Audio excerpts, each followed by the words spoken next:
Hey, I'm Susan Palmer of Lead Cat Press. Welcome to my studio update.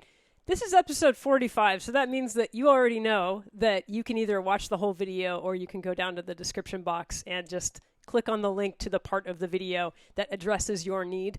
So hopefully you'll be able to do that, and hopefully you know that this video is intended for my current private students as reminders of our lesson material that we work on throughout the week. It's also here to maybe inspire some people to inquire about private guitar lessons or group classes. Reminder, I do teach a free guitar class every single month. It's online, limited to 4 people, so I can give that specialized attention, which I think is really, really helpful. So this week, let me tell you what we're covering. For the technique, well, there's a little story here. So I recorded a video of my own practice routine and posted it on YouTube a little while ago. I just included the chord section of what I practice. So in this week's studio update, I just break down a little bit of what I do in that chord workout, and you can watch that full video if you'd like. For the reading, I discuss what I think are some of the key benefits to learning how to read, and none of them are actually knowing how to read music. So that might intrigue folks who are really have been opposed to reading music, or maybe felt they haven't found the right method book for that. I don't know. For the chords, I'm just going to quickly demonstrate an F major 6 chord and an F minor 6 chord that I like to use, specifically in the tune All of Me. This was for one of my students who was working on All of Me. He was working on that tune in part to develop his understanding of quarter note triplets, which can be kind of tricky. So that's a good tune to be rehearsing. I think I have a video up of that on my channel as well, of just me playing the melody, so you can play along and kind of get to know those quarter note triplets as well. For the soloing, I just give a basic strategy for how to practice singing your solos. And I know it sounds like, well, that's really simple, but watch it, because you might pick something up that you hadn't thought of before that could really help your practicing and your soloing. For the theory, I go over a 1 chord to a 4 chord to its minor 4 chord, and I share a little secret, another chord that you could use to develop that same kind of sound that I think is really cool. A nice little theory concept there. The tune that I played this week was Bye Bye Blackbird. I did a chord melody that one of my students is working on, and the pro tip I have is, well, I'm going to call it, it's like a surefire way to ensure that you have a piece or a section of the piece ready to play under pressure. So I hope you enjoy this week's episode. Feel free to subscribe, reach out about guitar lessons, check the links below, or the description box below, because there'll be some links there of stuff for you to check out.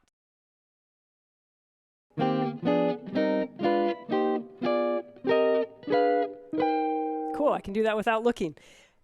This is part of my practice routine that I do every morning, and it's kind of an exercise. I use drop 2 voicings and diminished sevenths to create that kind of cool run there. I'm thinking at first all of my C minor 7 chord voicings, and the respective dominant is G7 flat 9. And I'm just kind of going between those voicings. So I start with C minor 7, follow that with G7 flat 9, C minor 7, G7 flat 9, C minor 7, G7 flat 9, C minor 7, G7 flat 9, C minor 7. And I take it through the circle of fourths on those top 4 strings, then I go to the middle 4 strings where I do the same exercise. So I start with C minor 7, G7 flat 9, C minor 7, G7 flat 9, and so on. The lower strings are a little more challenging, I think, just because I don't play those that much.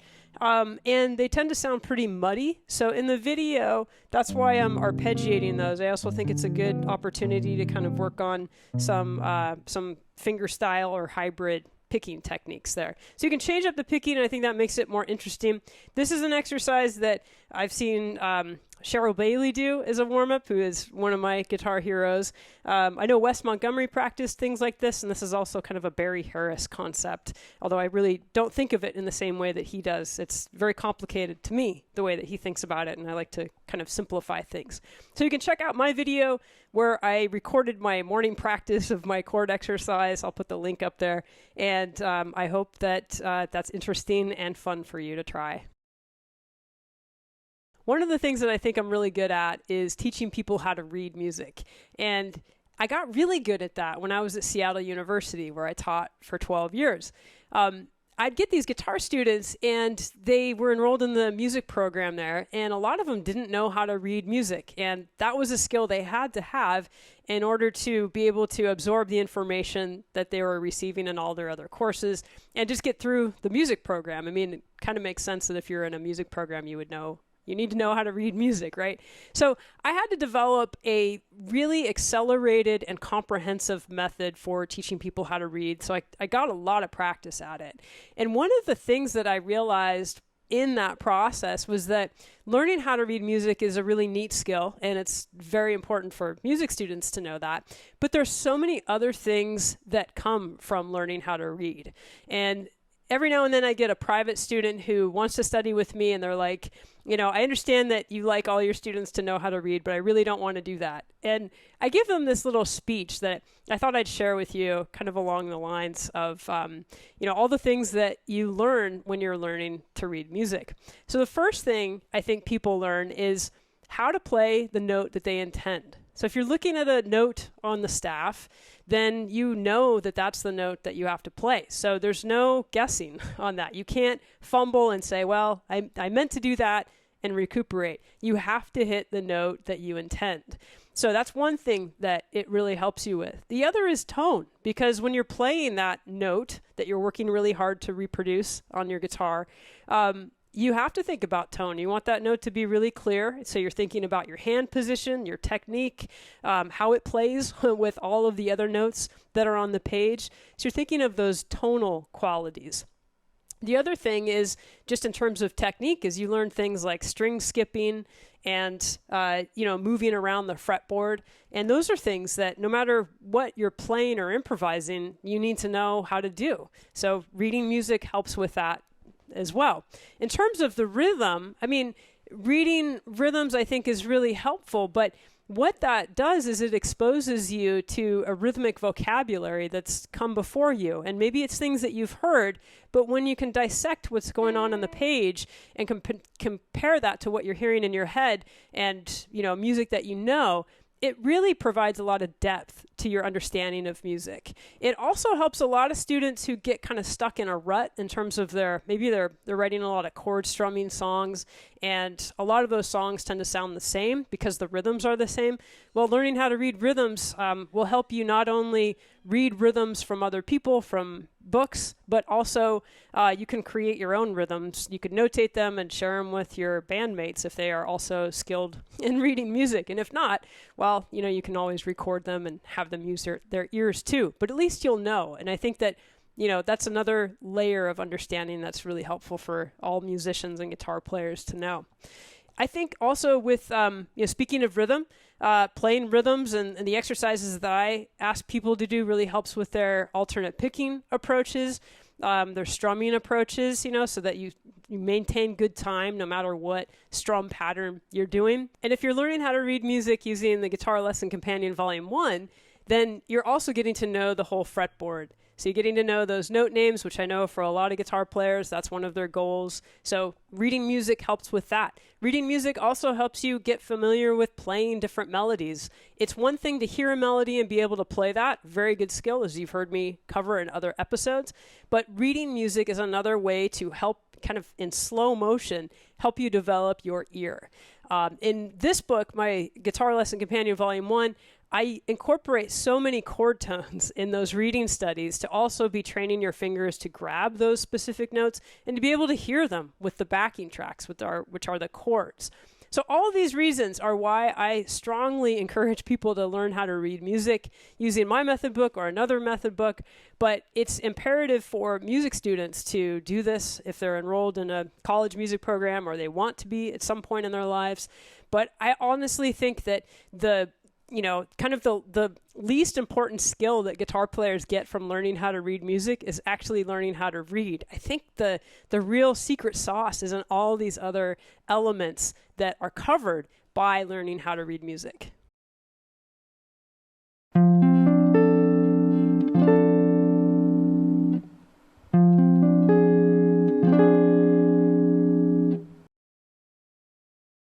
I had a music teacher who once told me to sing all of my solos.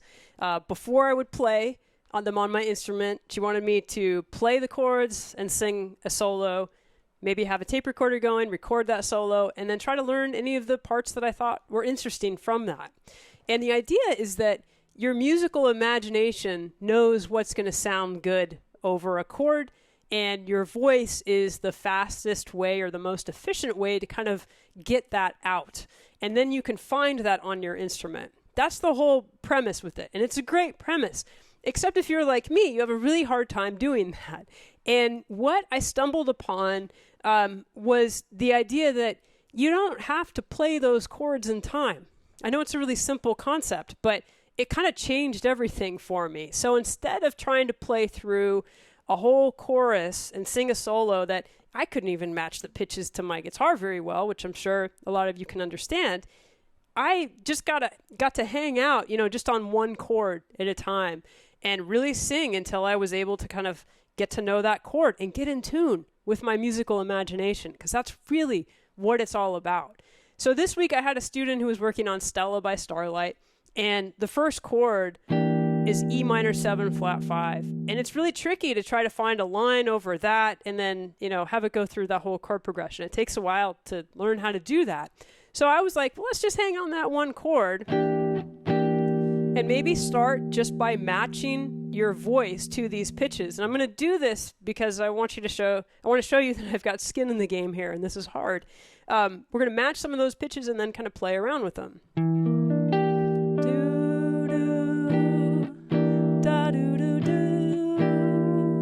And you hang on that as long as you need to, and then you change chords and you do the same. And that's how you can get through a whole piece. So this is probably a sound you've heard before and probably played before.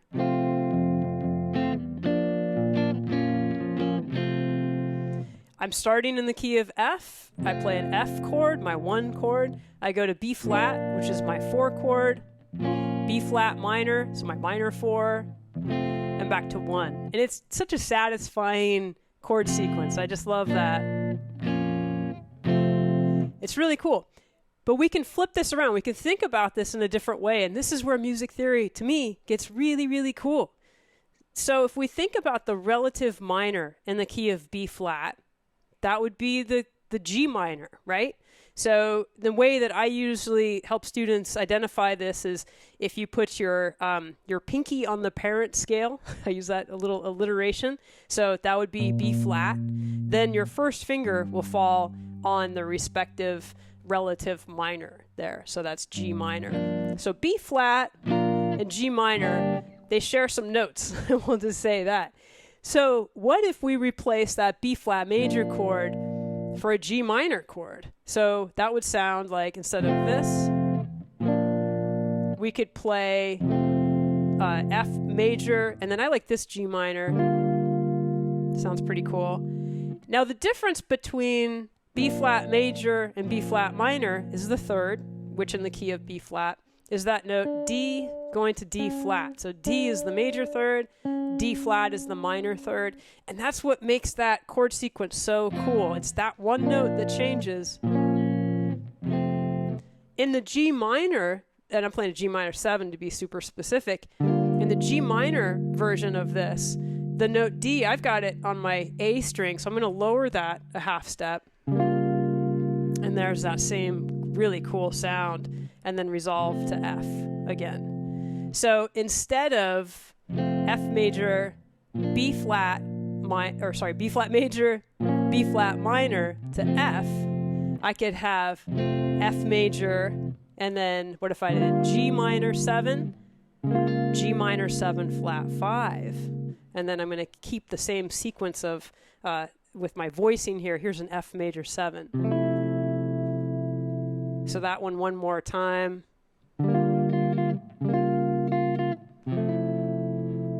So a little spicier. I don't know if that's the right usage of that word, but it's the right usage of that chord.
My pro tip for you this week is a practice strategy that I use and I share with my students when they're working on a piece that they really need to have perfect.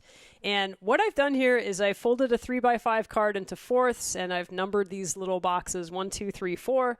I drew a little sunshine around number 4, and you can see there's some coffee stains on here too because it's well used. Here's the strategy. So I sit down and let's say there's a piece I'm working on and I need to have it performance ready by the end of the week, meaning I need to have it memorized and internalized. So I'll pull this out and I will place a pick, not the one that I'm using, but another pick. I have a bunch of them. Probably you do too.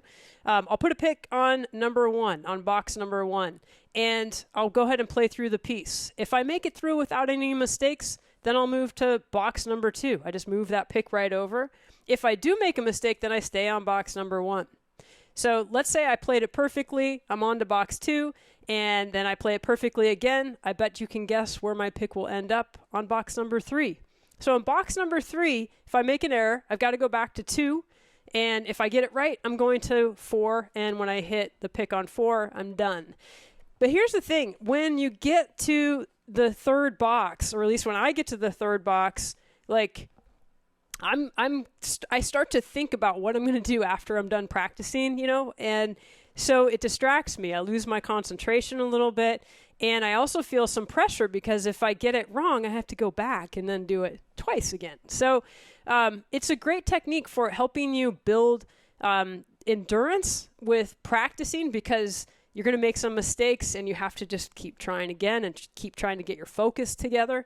But it also helps you get used to playing under pressure, which is going to help a performance situation.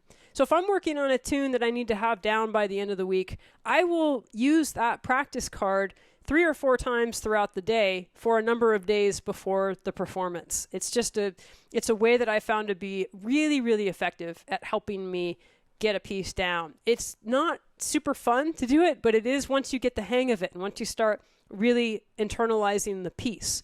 For students, what I often recommend is they do that with just a line of their music or maybe even just a measure of their music that they're having a hard time with. It just puts the laser focus right on that issue and it helps you get better at it because you have a very definitive goal that you're trying to reach. And sometimes I will put a timer on and I'm going to say, I've got 10 minutes, so I'm going to run this and see if I can make it all the way through in 10 minutes. And sometimes I'll leave it open-ended and say, I can't leave my practice studio until I have accomplished this goal. So use it and, kind of make it your own any which way, but hopefully that'll give you some suggestions on how to practice.